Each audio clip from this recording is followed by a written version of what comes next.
We've got the fire crackling in the background. About 4 hours of Ultra HD fire. So feeling good. I wanted to try and pass this idea about what the real kind of value of bushcraft is all about. And like most of us, I spend a lot of time sat at a desk doing some kind of fiddly, analytical, quite calculating work with an element of abstract thinking and design. Now, in my view, this is a huge problem, all the more so for men.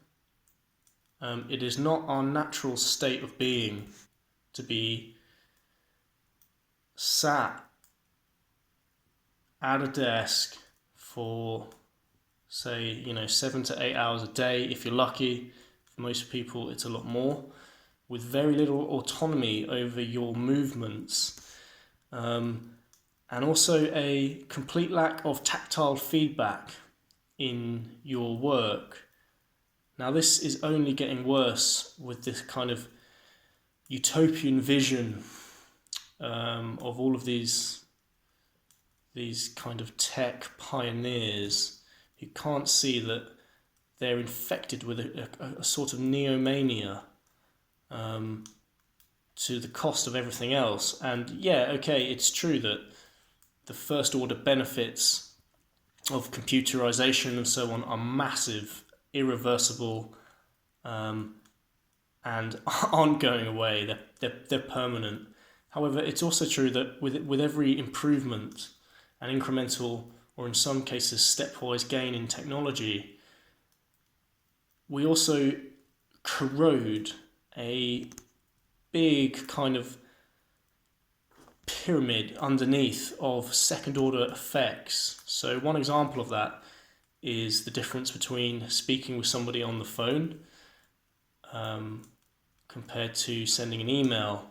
Everybody knows the problems with tone of voice, spelling mistakes, misunderstanding of implied context and so on, which email is just ripe for.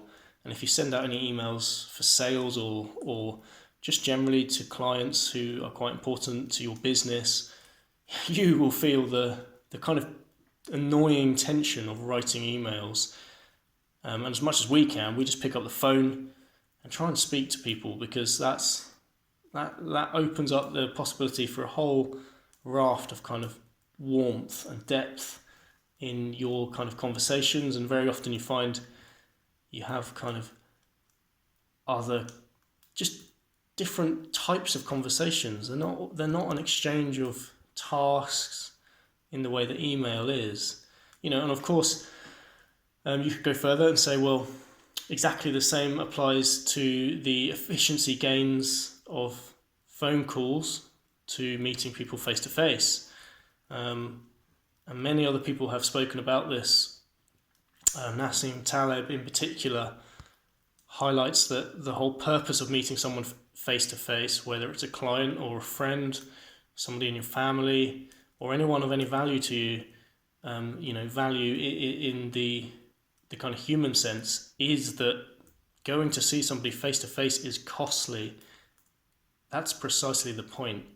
If a relative is in hospital, you don't just dial it in over the phone. You don't send them a fucking email. You go and see them, even for 5 minutes, it doesn't matter. Even if you've travelled all day, all week, you go and see them, give them some grapes and some flowers, and just be there with them. And that's the point of